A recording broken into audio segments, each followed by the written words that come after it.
Du coup, pour revenir un peu sur ton parcours et ton enfance, t'es né en 1986 d'un père guadeloupéen qui est entraîneur de foot à l'époque et d'une mère martiniquaise qui est infirmière. Tu vis en région parisienne. Du coup, explique-nous un peu comment tu rentres dans le monde du tennis.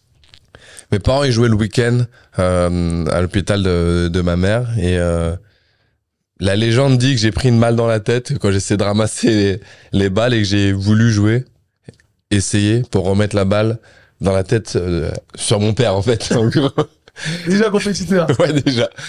Et je voyais mes parents jouer, je voyais mes parents s'amuser, donc j'ai voulu essayer. Et, assez rapidement, j'étais assez coordonné, assez doué. Et de fil en aiguille, tu vois, j'ai fait du foot, j'ai fait du judo, du karaté, j'étais un enfant hyper actif. Et de fil en aiguille, je faisais beaucoup de sport, je jouais peu au tennis au début, mais bien.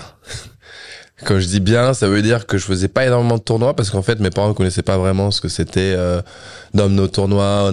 J'avais pas vraiment de club, c'était mon père qui me faisait jouer. Et moi, quel âge à ce moment? 5, 6, 7, tu vois, par là. Et je jouais de plus en plus avec mon père et je commençais à avoir un premier club vers 8-9 ans. On est parti faire les championnats de Paris un petit peu à l'arrache, on va dire, et j'ai réussi à le gagner pour la première fois en lutin, ça s'appelait cette catégorie. Et du coup, à partir de ce moment-là, je faisais tennis et foot. Judo, j'avais un petit peu laissé, karaté aussi. Et au fur et à mesure, vers 11 ans, j'ai senti que le sport individuel m'allait un petit peu mieux parce que j'étais hyper actif et je voulais que les gens courent aussi énormément. Et au foot, de temps en temps, on perdait, mais je trouvais que mes coéquipiers couraient pas assez. Et je me plaignais à ma mère. Je me disais, non, mais maman, ça, c'est incroyable. Un tel, regarde Kevin, il court pas assez, on a pris le but, il revient pas. Et j'étais vraiment dans la compétition. Je pense que tu me connais, je suis on est là, la carte la plus haute. J'ai envie de gagner.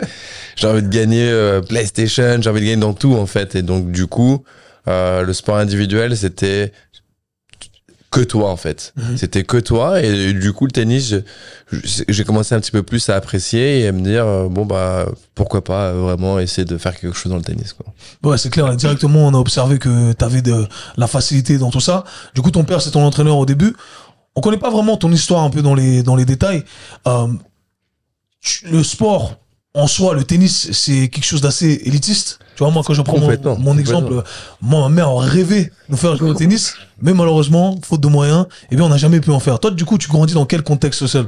Écoute, j'habite dans le 19e à Paris, dans un HLM, tu vois, dans un 40 mètres carrés, très humble, tu vois.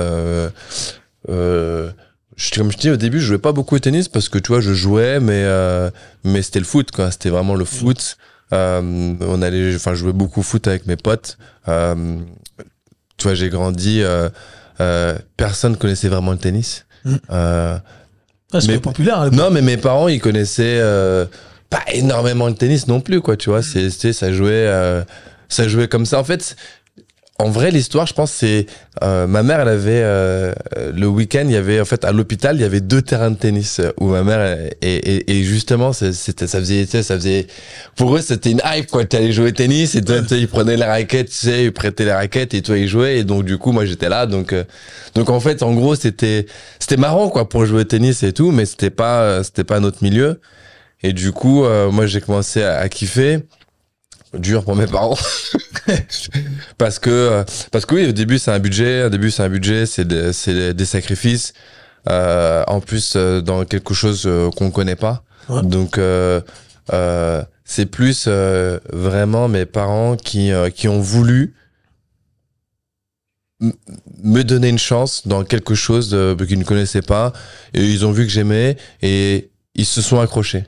Pour moi, c'est vraiment le début de tout ça. C'est des gros sacrifices de mes parents que finalement tu comprends plus tard, mais des gros sacrifices en termes de temps, en termes d'argent, en termes de compréhension, parce que il faut se rendre compte que, comme tu dis, c'était pas la même classe sociale dont on était, donc c'était un gros changement en fait à chaque fois que je me rappelle. le mercredi, j'allais jouer au tennis et finalement, j'étais pas fou, je faisais pas de tournoi et que t'allais jouer au foot, tu vois, j'allais jouer au foot, enfin, tu vois, c'était vraiment différent, là, c'était pas la même ambiance. Ouais. Moi, j'ai des souvenirs plus petits, il fallait jouer en blanc au tennis. Tu vois, ma mère me dit, rentre bien le polo dans le short. Ouais. Il fallait jouer en polo au début. Exact. Tu sais, j'avais pas de polo, il fallait qu'on achète des polos et tout. Mais et s'il y avait une vraie différence, moi je sais que au début, tu vois, voilà, il y avait les gens qui étaient un petit peu plus fortunés à l'époque, tu vois, ils avaient des polos Nike, moi j'avais mon petit polo Fabiolici représente, hein, ceux qui ont connu les vrais les Fabiolici tranquilles, tu vois, mes premiers tu vois, mes premières images en fait que je me souviens bien, c'était que j'étais fort entre guillemets, mais on n'était pas du même milieu, quoi. Je connaissais pas très bien les gens avec qui finalement j'ai connu un petit peu plus tard, parce que ils vivaient à 1 heure de chez moi, on n'avait pas de potes en commun, et quand je revenais à l'école, bah tu vois, ça avait aucun sens pour moi de dire ouais, j'ai gagné le championnat de Paris, quoi, tu vois, de tennis, parce que personne connaissait le tennis, tu vois, de là où je venais, quoi. Donc ça joue au foot, toi ça joue au foot, et je te dis, je jouais très bien au tennis, mais pendant longtemps, mes potes savaient pas vraiment que je jouais au tennis, quoi. Tu te sentais seul à ce moment-là? Est-ce que tu sentais un peu, t'étais un outcast au tennis et dans ton milieu dans lequel t'as grandi, dans ton Non, tu te sens pas seul, mais c'était juste, je voyais une petite différence. Bah, déjà, tu sais, j'habitais hyper loin, tu vois, et quand t'es plus jeune, tu demandais à tes parents, mais pourquoi on habite si loin, entre guillemets. C'était un petit peu différent, mais pour le coup, très jeune, j'ai toujours été très sociable, tu vois, donc je me fondais bien partout, quoi, je me sentais bien partout, même si c'était un peu différent quand tu grandis, bah tu vois qu'il y a certaines différences. Il y a pas énormément d'exemples aussi que j'ai pu voir tout de suite. Moi, les premiers vraiment exemples que j'ai pu voir dans le tennis, bah ceux que j'ai vus, c'était les sœurs Williams. Ouais. Tu vois, c'était vraiment les sœurs Williams où je pouvais vraiment un peu plus m'identifier.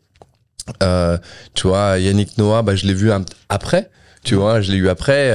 C'est assez marrant parce que tu vois, mon première interview, la première fois que les journalistes viennent, j'ai 11 ans et il y a sur YouTube, il y a ce petit passage, tu vois. Et tu vois, où bah, tu vois, je commence à bien jouer, très jeune, tu vois, 11 ans.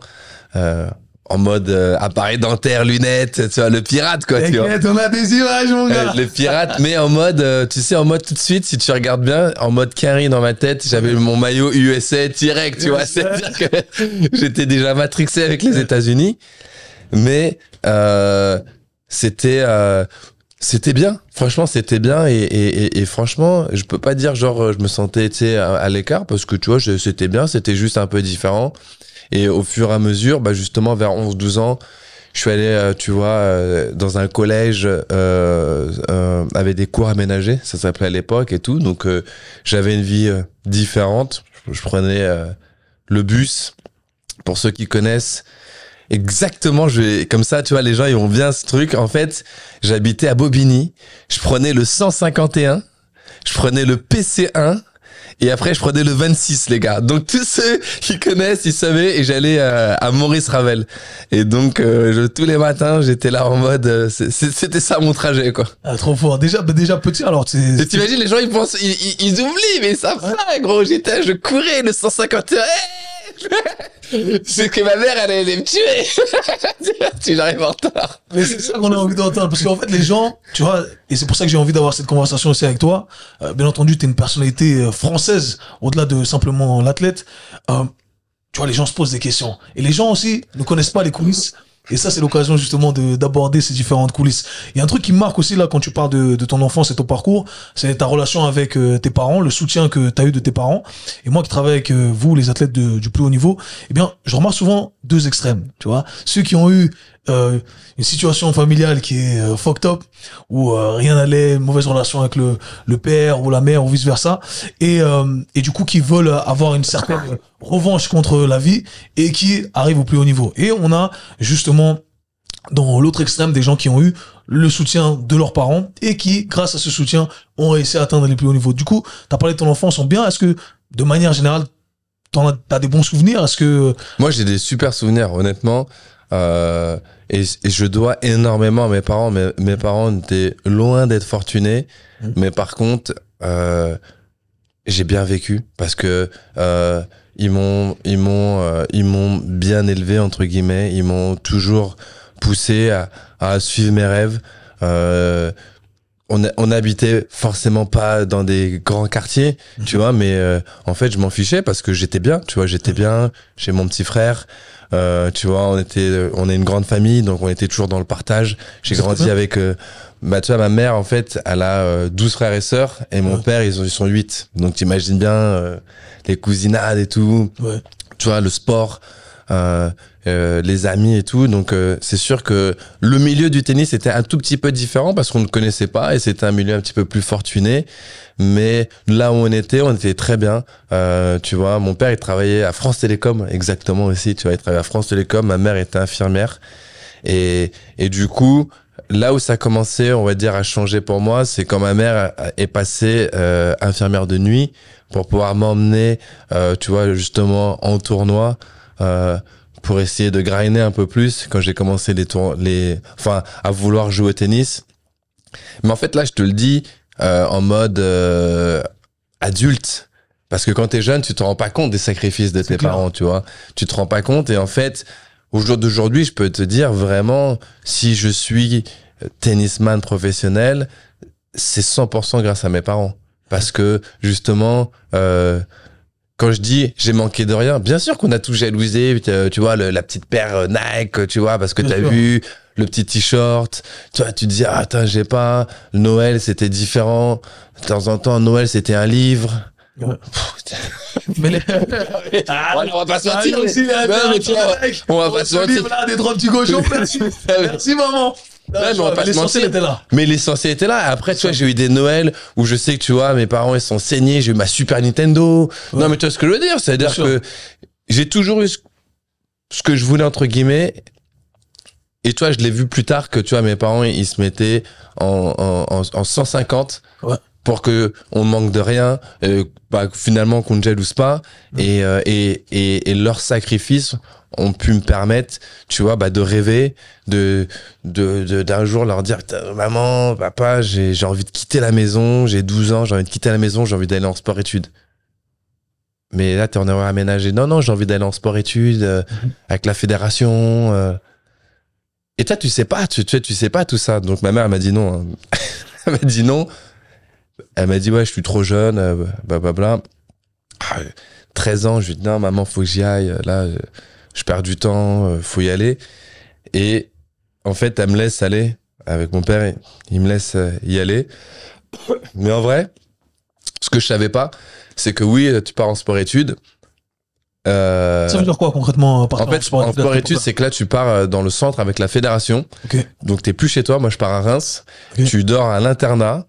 Tu vas à l'école le matin et tu t'entraînes toute la journée après. Et moi, ce que je savais pas, c'est que sport-études, je pensais que, tu vois, c'était full gratuit, tu vois. Et en fait, non, tu vois. En fait, il y avait quelque chose à payer, quoi. Enfin, c'était pas gratuit, tu vois. Fallait quelque chose à payer. Et tu sais que ça, je l'ai su vraiment très tard, en plus, hein. Je te dis ça, je l'ai su vraiment très tard. Et en fait, la première année, ma mère, enfin plus tard, oui, elle me trouvait trop jeune, mais tu vois, avec mon petit frère et tout ça, il y avait pas le genre. Et toi, je l'ai su plus tard, tu vois. Il y avait pas, tu vois, il fallait payer un petit peu. C'était vraiment un autre sacrifice et qui était déjà, tu vois, acheter des raquettes, emmener dans les tournois. Parce que chaque tournoi, en fait, les petits tournois que vous voyez, c'est des 30 €, c'est des 20 €. Tu vois, pour aller jouer, quand on allait jouer le week-end sur les terrains municipaux, c'était en France, mais ouais, je suis vieux. C'était 33 francs. C'était 33 francs l'heure. Tu vois, j'allais jouer au parc départemental de la Courneuve. J'allais jouer. Et en fait, finalement, c'est plein de petits frais que toi tu vois pas, tu vois, mais que tes parents, tu vois, ils sont obligés de naviguer. Et t'es pas le seul, tu vois aussi. Et donc, du coup, comme je te dis, d'aller à Reims, derrière d'aller à l'INSEP, d'intégrer. Et forcément, oui, j'ai travaillé, j'ai gagné des matchs et tout. Tu vois les sacrifices de tes parents, mais tu les vois pas tout de suite. Ouais, tu comprends pas. Pas tout de suite, ouais. Tu vois pas tout de suite à 100% que t'as une aide pharaonique de la fédération. Tu vois, de te mettre toutes ces structures et c'est sûr que c'était pas énormément d'argent entre guillemets pour des gens fortunés, mais suffisamment pour bien serrer la ceinture à mes parents, tu vois, à ce moment-là. Et moi, je le savais pas forcément, tu vois. Ouais. Et donc, c'est pour ça que je peux vraiment te le réaffirmer. Si je suis devenu sportif de haut niveau, bah, c'est justement grâce à ces deux personnes qui sont mon père et ma mère, qui se sont sacrifiés de malade pendant ma jeunesse, entre guillemets, pour m'emmener là où je suis, quoi. On les salue parce que les parents extraordinaires. Nous sommes parents, toi et moi, donc on sait ce que c'est pas facile tous les jours. Même si justement bah toi et moi nous sommes dans des situations privilégiées grâce justement au sacrifice de nos parents, mais ce sont les super-héros modernes. Donc salutations à eux. Du coup, tu finis par partir, 13 ans, c'est jeune, t'es un baby. Comment tu vis cette séparation et ce monde en solo du coup? Franchement, je la vis bien. En vrai, je la vis bien. Mes parents un peu moins bien. En plus, c'est une période où mes parents sont séparés. Okay. Tu vois, mon petit frère, c'était plus dur pour mon petit frère. Tu vois, moi, avec du recul, plus tard, ça a été une période un petit peu plus dure pour mon petit frère parce que on a 7 ans de différence. Il perd son grand frère. Mes parents se séparent. Tu vois, il se retrouve seul. Donc moi, je l'ai moins bien vécu plus tard en fait dans ma vie parce que de temps en temps plus tard tu fais tu vois tu te poses et plus tard dans ma vie je l'ai un peu moins bien vécu parce que je me suis dit waouh putain mon petit frère je l'ai pas vu vraiment trop grandir parce que je suis parti super tôt et tu vois finalement un peu plus tard bah tu te rends compte que bah lui il a un peu moins bien vécu, tu vois, il y a des choses qu'on a manqué, même si tu vois mon frère c'est ma vie hein, maintenant, tu vois mon frère, enfin voilà. Mais cette petite période, tu vois, a été géniale pour moi parce que j'ai pu découvrir, en fait sans le savoir, mais intérieurement, je savais que j'avais de la chance de pouvoir découvrir d'autres trucs. Tu vois, j'étais à Reims, tu vois. J'ai rien contre Reims, hein, tu vois, mais sans aucun respect. Non, mais tu vois, j'ai rien contre Reims, mais pour moi, Reims, c'était Disneyland, quoi. Ok. Non, mais tu vois ce que je veux dire? Ouais.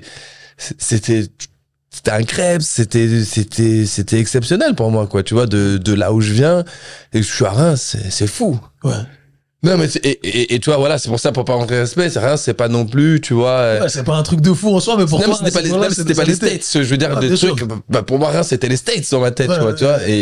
Et tu vois, j'ai fait une année, attends, c'était bien Reims, mais attention, tu vois, il y avait des contraintes, le temps était différent aussi, enfin, toi, c'était pas comme à Paris, mais quand je dis le temps est différent, c'était le temps passé différemment, tu vois, en mode, bah, j'étais dans un projet, différent. J'étais à ce moment-là, j'étais dans le projet, il fallait que je devienne l'un des meilleurs Français pour pouvoir avoir la chance d'aller à l'INSEP, qui était à Paris. Donc toi, t'es tout seul, tu commences à essayer de chercher. En fait, tu te cherches parce que t'as 13 ans, donc tu te cherches un petit peu. Donc, j'ai des nouveaux entraîneurs, des entraîneurs fédéraux. Donc, c'est plus mon père, c'est plus mon premier entraîneur qui était avec mon père qui s'appelait Richard. C'est des entraîneurs, tu vois, et c'est un peu... qui était très gentil, mais c'était un peu beaucoup plus directif, quoi. C'est un peu... c'est comme ça, quoi, tu vois. Il y avait pas trop, tu pinaillais. Et moi, j'ai toujours pinaillé. Jusqu'à maintenant, je pinaille, tu vois ce que je veux dire. Je confirme, les amis. Mais si tu vois, en vrai, bah, ça a été... Enfin, j'ai pas trop changé parce que ça a toujours été ma personnalité. J'ai toujours cherché à comprendre pourquoi il faut faire comme ci, pourquoi comme ça. Donc, tu sais, je pinaille un peu. Moi, je fais pas les choses facilement, entre guillemets, mais je vais les faire. Mais j'ai besoin de comprendre. Et donc, du coup, c'était un peu différent parce que c'était un peu plus strict, là. Toi, c'était... tu vois, nous, on est des entraîneurs fédéraux. Il y a des entraîneurs, tu vois, un peu, voilà, de ta région. Et non, nous, on est un peu plus... La classe au-dessus, la hiérarchie au-dessus. Ouais, tu vois. Tu vas nous respecter, tu vas faire comme on dit. Ouais, nous, on sait, eux, ils savent vite fait, quoi, tu vois. Et donc, c'était un mood un petit peu différent, mais avec des gens très gentils, hein. Vraiment, je te dis ça, mais c'était juste moi, mon ressenti. Des gens très gentils qui m'ont aidé, qui m'ont poussé à à me surpasser. Et grâce à eux, j'ai réussi mon objectif à être dans les meilleurs Français de ma catégorie qui m'a permis, après, à 14 ans, d'intégrer l'INSEP. Donc là, 13 ans, ton mindset, c'est quoi? T'es focus, tu sais déjà où tu veux aller? Pas encore. Où tu joues? T'es le gars qui joue. C'est mon kiff, je joue. En fait, je veux être un des meilleurs. Tu vois, le meilleur, entre guillemets. Mais c'est loin encore. Tu vois, c'est loin, donc... t'es vraiment encore, t'es un enfant, t'as envie, enfin, tu vois, je rêve de quelque chose, mais je ne sais pas encore très bien, quoi. J'arrive pas encore à mettre le doigt dessus, quoi. C'est marrant que toi, tu dis ça, mais on a une vidéo, justement, ici, où toi, peut-être, t'arrives pas trop à mettre le doigt dessus, mais, justement, là, on voit un de tes entraîneurs qui te parle. Bah, c'est comme je dis, c'est à 11 ans, là. Voilà. Tu sais que tu te feras C'est la première interview. photographier, interviewer, et en plus voir par... Il était visionnaire, hein, en vrai, si tu regardes bien. Ah, c'est ça, en fait. On est d'accord ou pas? Parce que Richard, c'était mon premier entraîneur avec mon père, en fait. Ok, parce que là, en fait, ce qu'il dit dans l'interview, c'est en gros, prépare-toi, parce que tu vas être interviewé par 100, 200, 1000, voire 15 000. Et justement, ma question, c'est, est-ce que t'as été programmé, entraîné dès le plus jeune âge, parce que les gens ont vu peut-être ce potentiel en toi que toi, tu ne voyais pas, t'étais simplement compétiteur. Est-ce que c'est un truc qui a été entraîné chez toi? En fait, petit à petit, tu sais, quand tu commences, tu vas jouer au tennis, t'as tes parents et t'as les parents de ton adversaire qui te regardent. Derrière, quand tu commences, bah, tu vois, moi, j'ai commencé à avoir les premières caméras. Tu commences à avoir 2-3 personnes qui sont au bord du terrain, qui commencent à te regarder. Donc, t'as une dizaine de personnes. Derrière, tu te retrouves dans des premiers tournois un peu de gamins, des rassemblements où tu vas avoir 50, 60 personnes. Et en fait, progressivement, sans vraiment que tu t'en rendes compte, bah, tu te prépares, en fait. Enfin, c'était très intuitif, en fait, parce que, comme je t'ai dit au début, ouais, tu joues devant personne, après tu joues devant des trucs. Après, je vais même te dire un truc marrant. Il y a même un jour, j'avais perdu cette finale, et shout out, ils vont se reconnaître, mais j'avais invité pour la première fois mes potes en finale du championnat de Paris qui se déroulait à Roland-Garros. Okay. Donc c'était une des premières fois que j'allais à Roland-Garros et j'ai invité mes potes et j'avais une pression de dingue parce que tu vois, mes potes, ils connaissaient pas le tennis. Et tu vois, Roland-Garros, ça leur parlait pas du tout, tu vois. Mais ils étaient venus, tu vois, ils étaient venus du 19e à Roland-Garros et je jouais ma finale, tu vois, j'avais perdu, putain, je me rappelle 5-4, 5-2, putain, je l'ai toujours là, tu vois, j'ai perdu. Comme quoi, des trucs qu'on n'oublie pas. Et tu vois, mes gars Hugues, Nicolas et Olivier, ils étaient venus au calme. Et tu vois, je me rappelle, pour dire, je me rappelle, putain, j'étais un peu défait. À la fin, on s'était fait engueuler parce qu'on arrosait les terrains. On avait vu trouver le tuyau d'arrosage, on arrosait les terrains. Et bah, tu vois, c'est ça, on ramène le mec du 19e, il vient de... Voilà, vous savez plus me confronter. Voilà pourquoi on met le polo et la chemise sur le pantalon. Ah, c'est ça. On arrosait les terrains.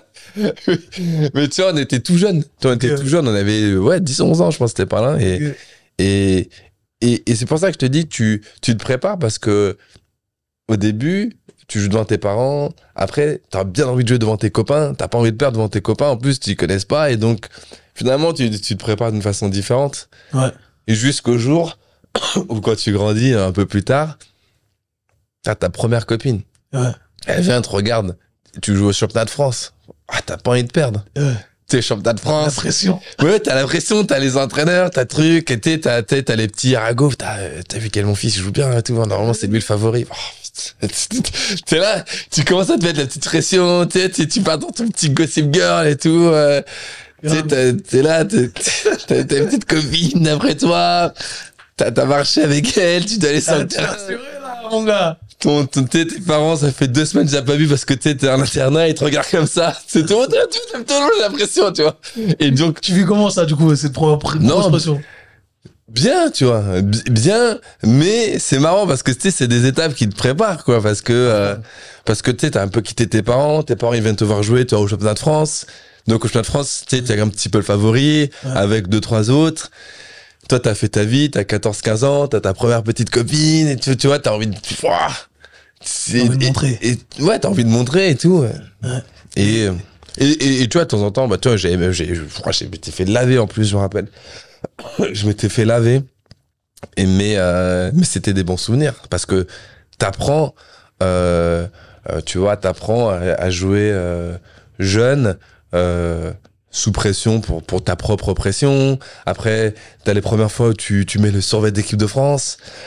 Quand t'as 14 ans, tu vas représenter la France au championnat d'Europe. Ouais. C'est T'as quelque chose. le petit survêt d'équipe de France, mais t'es mignon, t'as le petit, tu vois, t'as le petit drapeau, t'es au taquet, tu joues pour l'équipe de France, donc tu sais, c'est différent, t'es en équipe. Après, t'as le individuel, mais tu joues pour la France. Et donc, toi, petit à petit, en fait, ça te permet, bah, de te préparer, en fait. De te préparer, t'as les entraîneurs, qui t'aident, certains, tu vois, à assumer cette pression.